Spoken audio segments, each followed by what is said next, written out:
In addition to being able to split and consume bodies, the split feature also offers the option to generate an assembly from the resulting bodies.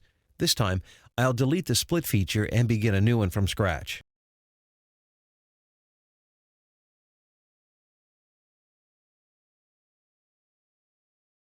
The trim tools will be the same.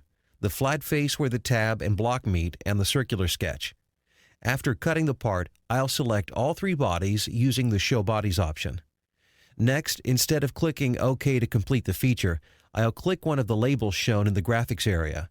A window appears prompting me to give this body a new name. What I'm doing here is giving each body a part name. This will result in each body being converted into its own part file.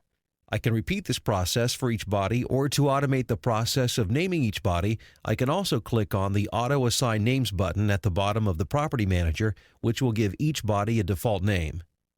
Before clicking OK, notice a new selection window appears at the bottom of the Property Manager, prompting me to select an origin.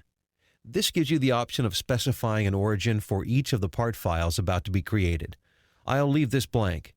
When you do so, the origin of this original part will be the same one used in the resulting parts. I'll click OK. You can see three bodies are now listed in the Solid Bodies folder. By using the File, Open menu, you can also see that each of the bodies I defined have been saved into their own part files. I'll open the block body part, and you can see the result is a derived part.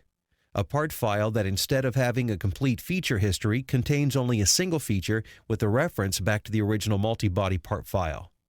In this way, any changes made to the original part file are reflected here in the derived part. One more option remains. Since several bodies now exist in the original part file, and since each body has been saved into its own part file, you can now automate the creation of an assembly. The resulting assembly will be an exact replica of the original multi-body part, except it will be made up of individual parts rather than bodies.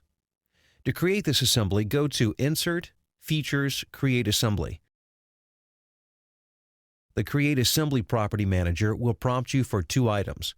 You must select the split feature you've already created. It will identify the part files that resulted from the split feature. You also have to provide a name for the assembly file about to be created.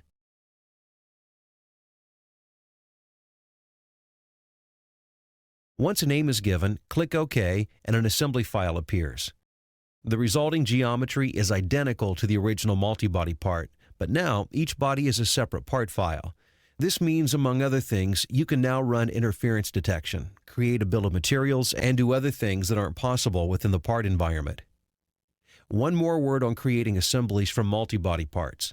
In this example, I first used the split feature to generate individual part files, then used the Create Assembly feature to generate an assembly. If you have a part with multiple bodies that resulted from using the split feature or any other method that can result in multiple bodies, you'll use a different feature to generate your assembly.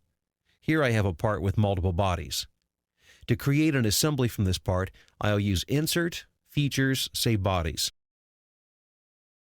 This brings up the Save Bodies Property Manager.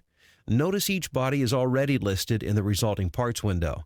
By selecting the checkboxes next to each body, SolidWorks will assign a default part name to it.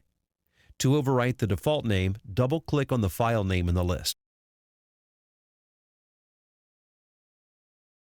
Next, I'll click the Browse button in the Create Assembly section.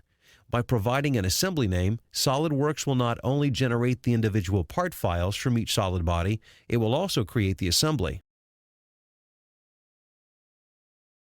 The result is 4 new files, 3 part files and the assembly file, each referencing the original multi-body part.